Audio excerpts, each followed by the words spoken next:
La vie associative est-elle vraiment riche à l'ESAM? Alors, à l'ESAM, on a de la chance, je pense comme la plupart des écoles, d'avoir un bureau des étudiants qui anime donc tout ce qui va être after work, soirée, etc. de l'école. Donc ça, c'est, je pense que beaucoup d'écoles l'ont. On a la particularité d'avoir deux associations du coup étudiantes professionnelles.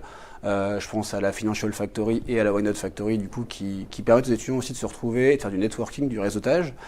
Et enfin, on a le BDA du groupe IGS qui permet du coup de profiter de toutes les animations du campus du groupe IGS.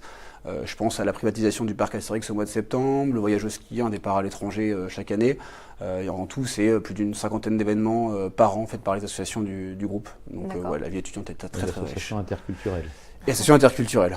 Voilà. Et toi, tu as fait partie de quel asso dans tout ça? Alors moi j'ai été dans le BDE de l'ESAM pendant un an et après j'ai été président du BDA, enfin président du BDA cette année et j'ai fait un an aussi avant avec d'autres BDE, etc. Donc je me suis un peu impliqué dans la vie. Et on a le temps quand on veut faire son entreprise, etc. de s'impliquer C'est dans un son choix. association? C'est un choix. C'est-à-dire tu fais choix sur quoi? Dormir ou travailler. Et Donc du tu coup on ne dors travaille. plus, c'est ça?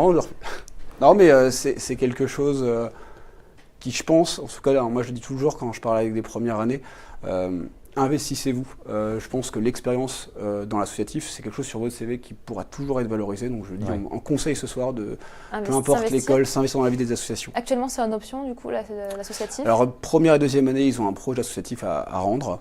Par la suite, effectivement c'est facultatif, mais on va dire que l'école, naturellement, du cadre entrepreneurial, nous encourage à le faire. Et du coup, il y a beaucoup de jeunes qui sont dans plein de projets. Ils sont encouragés comment? Par les notes? Vous donnez une note? Vous augmentez la moyenne s'ils ont fait une asso? Non, moi je ne suis pas pour l'encouragement de ce type-là. Je dis toujours à mes équipes, franchement, il faut qu'ils aient envie de le faire. Hein. Donc, après, effectivement, peut-être qu'on pourra être plus compréhensif sur certaines choses, mais avant tout, c'est aussi bien de faire les choses parce qu'on a envie de les faire plutôt que d'avoir une carotte en permanence. Et ça, c'est ma marotte, hein, ils le savent. À chaque fois, ils me disent oui, on est très bien un petit truc. Ou un bâton, non. Ça dépend des personnes. Oui, non, ni le bâton, ni la carotte. Rien de tout ça. Moi, je préfère que les jeunes s'investissent parce qu'ils sont volontaires de le faire. C'est tout simple. Hein.